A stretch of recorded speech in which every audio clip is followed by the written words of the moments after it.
Hey, everybody.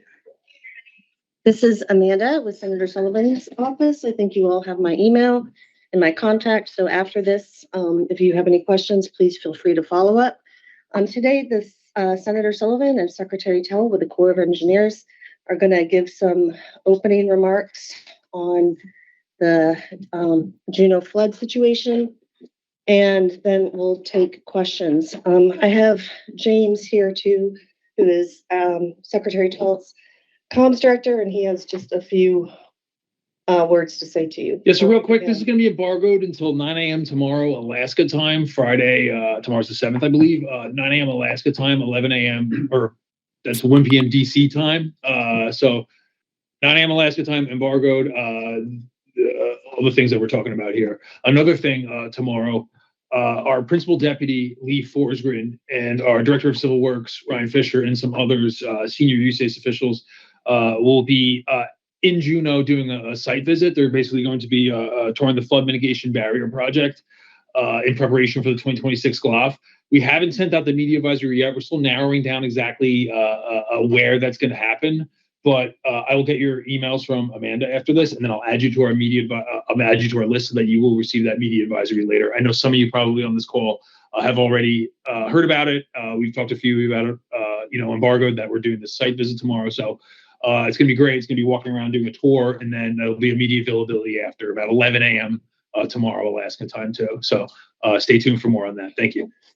Okay, so after opening remarks, we'll open it up to questions. One question per person and preferably per outlet. That's where I'm going to start out. And then if we have some time and the wrap, if there's somebody who hasn't gotten a question answered, please let us know. So why don't we just open it up? Okay, thanks, Amanda. James, thank you. Mr. Secretary, good to see you again. Thank you for doing this.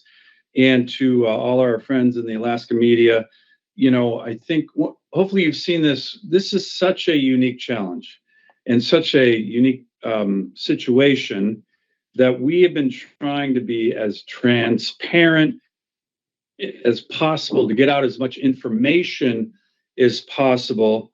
And as I've said this before, the fact that one of America's capital cities in our country floods every summer at the risk of not only property but lives, these floods are very risky for just the safety of our own citizens is a huge, unique challenge. And so I've been on the ground pretty much every year after the floods, immediately after, in 2023, 2024, 2025. You might know we're still in DC right now, working on a bunch of stuff. So what we wanted to do is give an update, given that the flood looks like it's, probably coming our way here, probably sometime next week, hard to tell.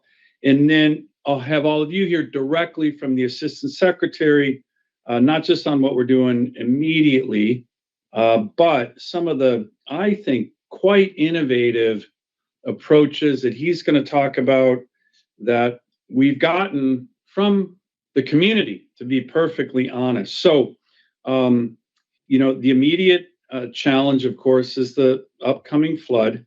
As I've said many times, in my view, it's crazy that this is happening every year.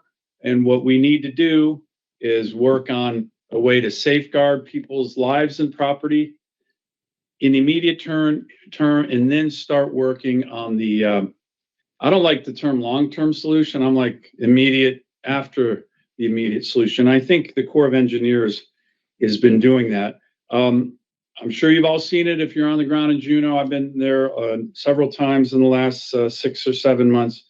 But the HESCO barriers, which held, thank goodness, last year, barely, the Corps of Engineers, working with the community, has invested $45 million and a lot of effort from the community and others, with the community support, the borough support, the city support, to make these barriers taller and wider. And hopefully they're going to hold. Adam Tell, the Assistant Secretary here, my friend and colleague, and his team have been with us every step of the way. Mr. Secretary, I want to thank you again. I guarantee you there's no place that the Assistant Secretary of the Army for Civil Works, ladies and gentlemen, he is in charge of the Corps of Engineers for America. And the Corps of Engineers is very popular in America. Everybody wants the Corps of Engineers in their state doing roads, bridges, dredging, projects all over the country. When we have hearings with Secretary Tell and the 3-star general in charge of the Corps, every senator has a list of 1 million projects in their state that they want these guys to do. I'm almost positive they have been in Juneau, Alaska, more than any other place in America since he got confirmed by the Senate. So, Mr. Secretary, I really, really want to thank you. They've been with us every step of the way. You might remember General Getz, at my request, the Secretary last year, the 1-star general in charge of the entire Asia Pacific for the Corps, was on the ground. I think he's coming tomorrow. He's on his way now. He's on his way to Alaska now. You got the Deputy Assistant Secretary for the Corps of Engineers heading to Juneau. I know in the Secretary's office, there's a giant map of Juneau and Suicide Basin. So I can't thank them enough. They've kept their word. They have been unbelievably focused on helping us. And I think it's just really important to acknowledge that. He's done press conferences in Juneau. He's been to Juneau many times. So in addition to the HESCO barriers, in the event we do have some breakthrough flooding, the Corps of Engineers now has deployed 40% of all the pumps in the Corps of Engineers inventory for the world. 40% of those pumps are now in Juneau, just in case. So that's very important. Secondly, we just passed out of the committee, Environment and Public Works Committee, the Water Resources and Development Act, the WRDA bill, as we call it. There's a ton of great stuff in there for Alaska, Port of Nome, a whole bunch of things. But one of the provisions in this WRDA bill, which, by the way, passed unanimously out of the committee, is legal authority for these guys to fast track any solution for the Juneau glacier flooding. So that's also really good. And they're not even waiting for that legal authority. They have emergencies authorities that they're able to utilize. And that's what the Secretary is going to talk about next. The final point I want to make is that they're listening, right? The Corps originally came out, and by the way, my colleagues, my fellow Alaskans, they know that federal agencies think like this. All right, we're going to do $1 billion solution. It's going to take 10 to 15 years to study it and do it. No. That's not appropriate when, people's homes are getting flooded once a summer and people's lives are at risk. By the way, when I was in Juneau, right after the 2024 flooding, I went to a number of the homes that were flooded. It is a miracle, in my view, that nobody was killed in that flood. I mean, the flood waters came pouring in at 2 a.m. They were filling up basements, homes with the water that was 33 degrees. So we can't wait 10 years. And that has been what I've been pressing the Corps on. And so have the residents of Juneau. And so have the residents of Juneau in their meetings with Adam and others saying, hey, we have some innovative solutions here. We're like a great mining community. We have some thoughtful things that might not be what the Corps normally does. And I can tell you this, Secretary Tell and his team have been listening to this. And, again, we don't have the exact answer yet, but I think a lot of the input that is coming from our citizens on the ground is what he's going to talk about next. So, Mr. Secretary, thank you again for all the Alaska media on the line. Thanks for taking an interest in this, because when you report on it, this is also safety, right? To help people to be ready to react on, what could be a very dangerous situation for people. So we got to be ready. I think we're ready. We're as ready, I think, as possible. But then we got to get a solution moving. It's not 10 years and $10 billion. It's fast and it's innovative. And I think that's what you're going to hear about. So, Mr. Secretary, over to you. Thanks, Senator Sullivan. And I'd just like to point out as we get started here, the first time I ever heard about the glacial outburst flooding in the Mendenhall Valley in Juneau, Alaska was right here in this office when I was a nominee. This is the first thing you talked to me about. And you said, my constituents in Juneau, our capital city, they need your help. And when I was going through the confirmation process, it was really the imprint that you left on me that made me think that this is a place where we can take the Corps of Engineers, which is the greatest civil engineering entity that humanity has ever known. Yeah. But to your point, far too often we take too long and it costs too much. And we have a phenomenon here in Juneau that's unlike any other in our entire portfolio. I mean, this is the type of really hard problem that when our nation was being founded and really being built out in the last century, these are the types of problems that the Corps of Engineers jumped up and solved. Yep. And so I saw this not only as an opportunity for us to help the citizens of Juneau and the important state of Alaska, but also to reinvigorate the spirit of the Corps of Engineers as problem solvers. And so we've spent the last 6 months focused on the 2026 glacial outburst flood in Juneau, which is upcoming in the coming days. We, as Senator Sullivan said, we have up-armored the banks there, taller, wider HESCO barriers, pumps, sandbags, everything we could do in the short term. We have done everything in our power to reduce the risk for the citizens of Juneau. But what we'll be doing in the days following the 2026 GLOF, so here sometime in August, shortly after the glacial outburst flooding, is we will be unveiling unprecedented, never before done approach to acquire a new means to evacuate water from Suicide Basin. We'll be using some R&D authority that we have never used in this way, and we'll be pairing it with funding that we've never used in this way.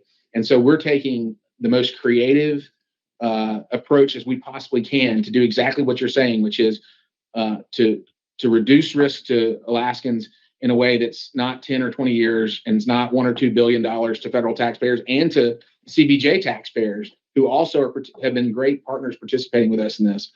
And so in the days following the 2026 GLOF, we will be putting a solicitation on the street that will allow us to get to work immediately with all types of industries, let them tell us the very best way to do this in the best way, the cheapest price. And we're very excited about that. This is all possible under President Trump's leadership.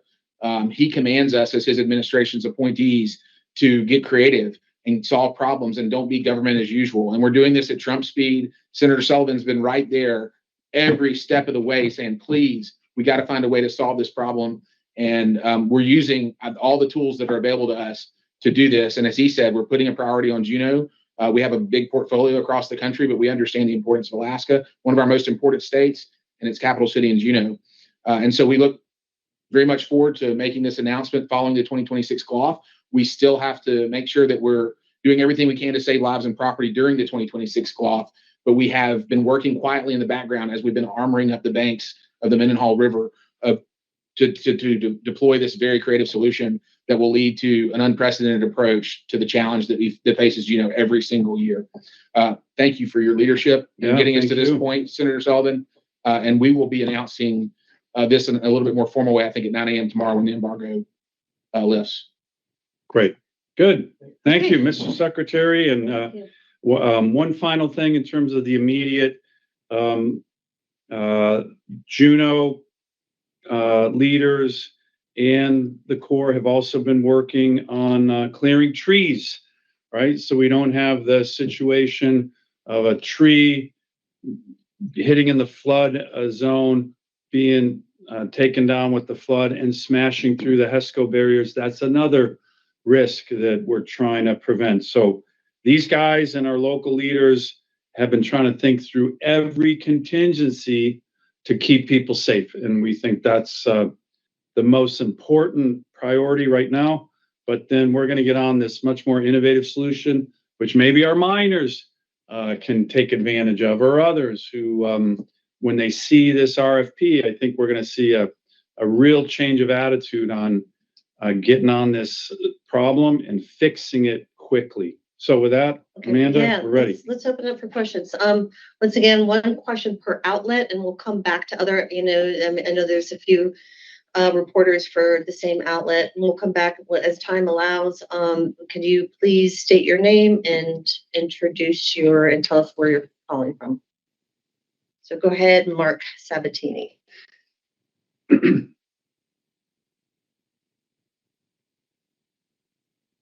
Mark? He is passing the question to me. I'm with the same outlet, the Juneau Independent. Jess, go ahead. Okay. I'd like to know, Secretary Tell, if the innovative solution you're referring to is that a suicide basin pumping system that was included in the U.S. Army Corps' midterm solution report? Thanks for the question. Of course, the Alaska District and Pacific Ocean Division have been working in the background to study every possible solution to this. And there's all kinds of reports and technical assessments that have been analyzed. The bottom line is that with the approach that we're taking, it is going to be broad enough and fast enough that we can take advantage of any technology that any vendor would bring to bear quickly. We have special authorities to do this that we've never used in this way. And we are not going to take any solution off the table, but I think the key is we do believe that evacuating water from Suicide Basin is the fundamentally the best way to prevent this from happening in the future. And the quickest. Right? And the quickest.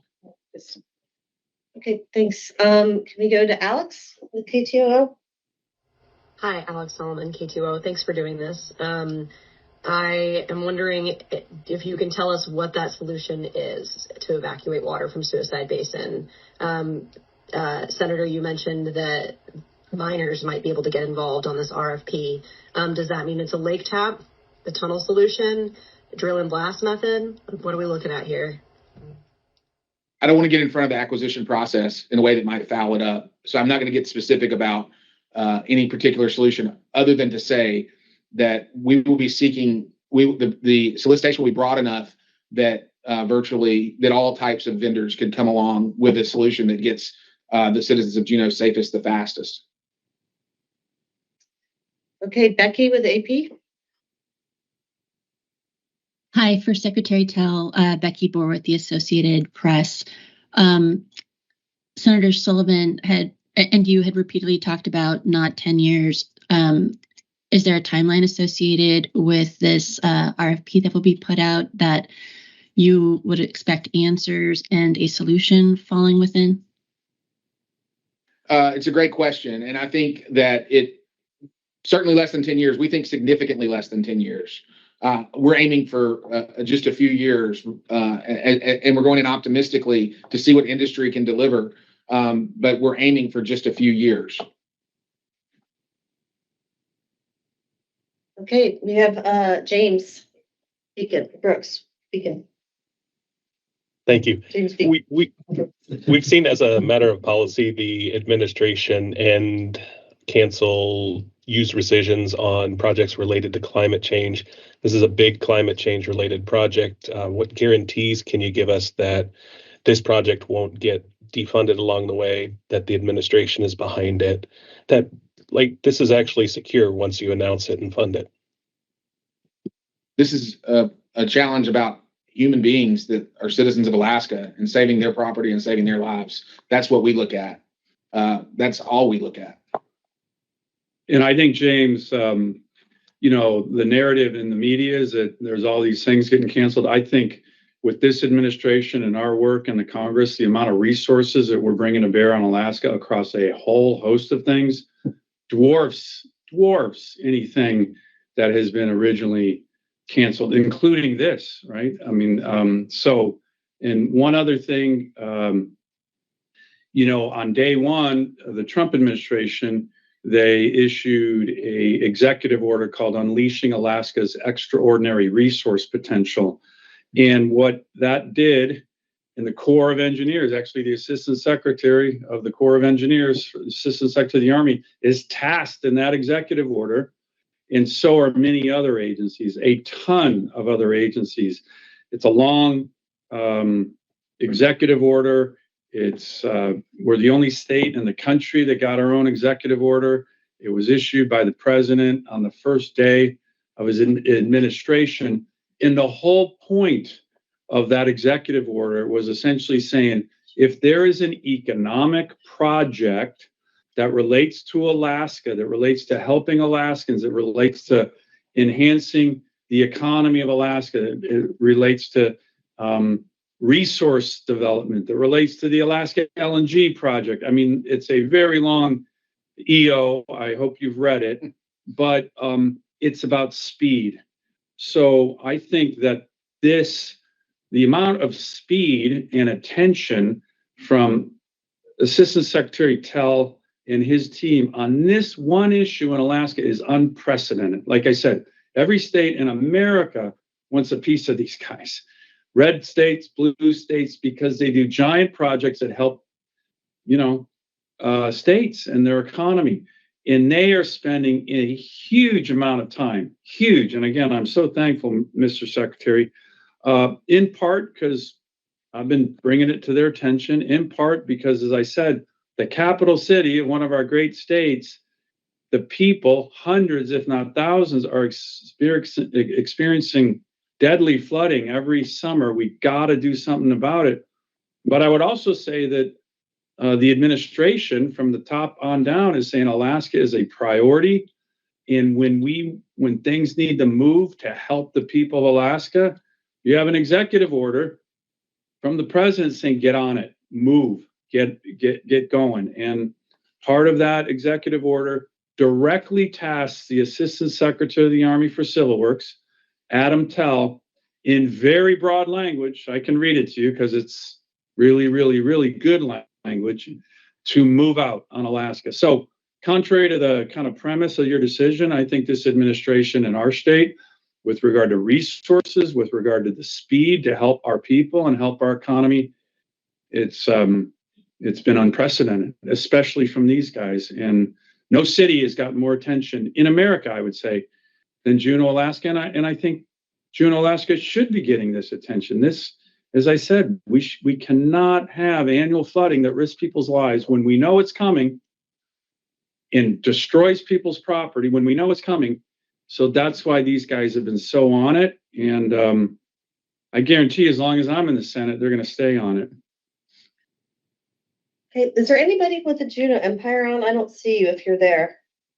We got 2 RSVPs. Nope. Okay, let's go to Mari with the ADM.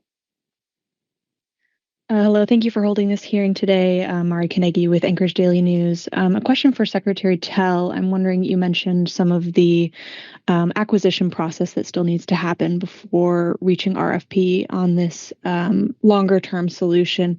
Can you speak a little bit more to what still needs to be done before you make this announcement? We didn't want to take away resources frankly, we didn't want to take away resources from our 2026 response. We want to make sure that we've armored up Juneau and we have the people on the ground totally focused on what's right in front of us. And that's why we're going to wait until the days following to make this, to issue this solicitation, which is going to be moving at lightning speed based on the authorities we have. Okay, that's it. We've gone through the press list. Okay. So, yeah, thank you. If you guys have questions, you'll have James's email soon. He'll email you all, and you have mine. So please reach out if you have questions. Yeah, Alex. Public safety question. So you mentioned that it's a really dangerous situation. The HESCOs are now higher than they were before and longer than they were before, and presumably the water will be moving faster. I'm wondering, what is the risk of a HESCO failure, and has this been quantified statistically?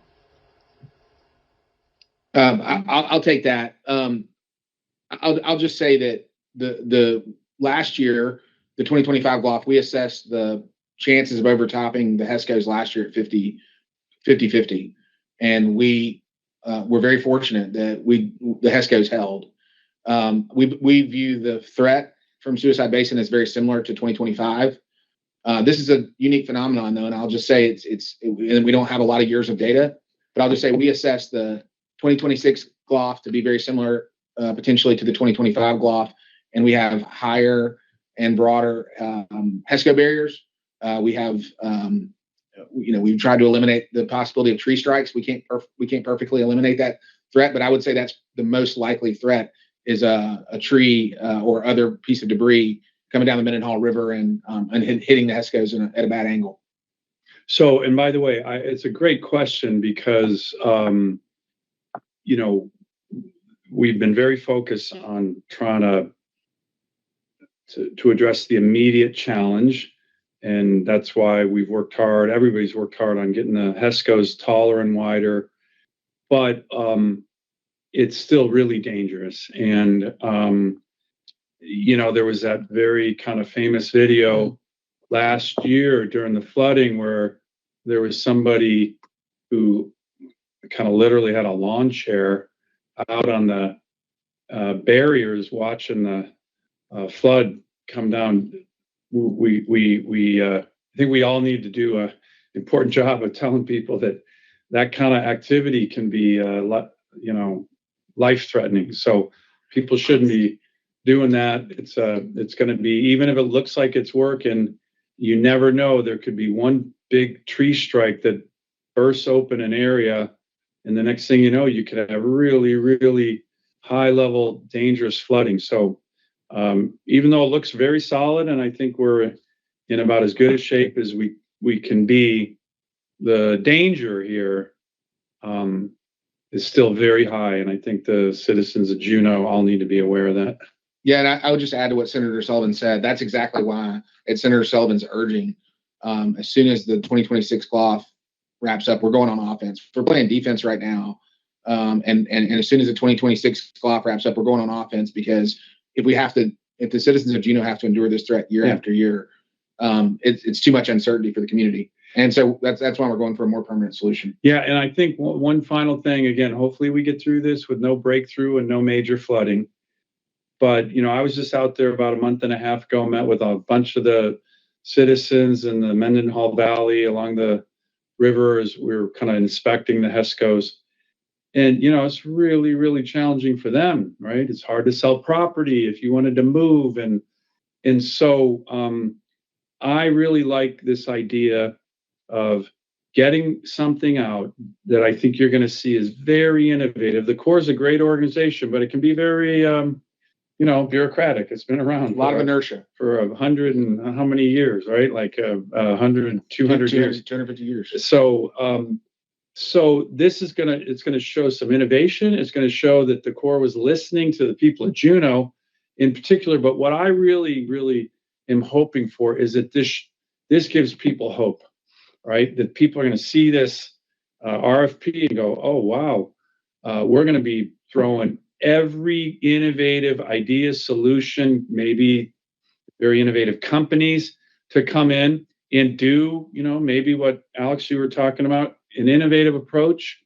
And that can give people hope that, in a couple years, this thing could be solved. And then, people in Juneau can go on with their normal lives as opposed to having to hold their breath every summer and worry about their lives and their property. And that's why it's something that I've been very, very focused on. And I'm really glad and really appreciative that Adam Tell and his whole team have brought this attention and focus and a sense of urgency to what's going on in Juneau. So thank you again.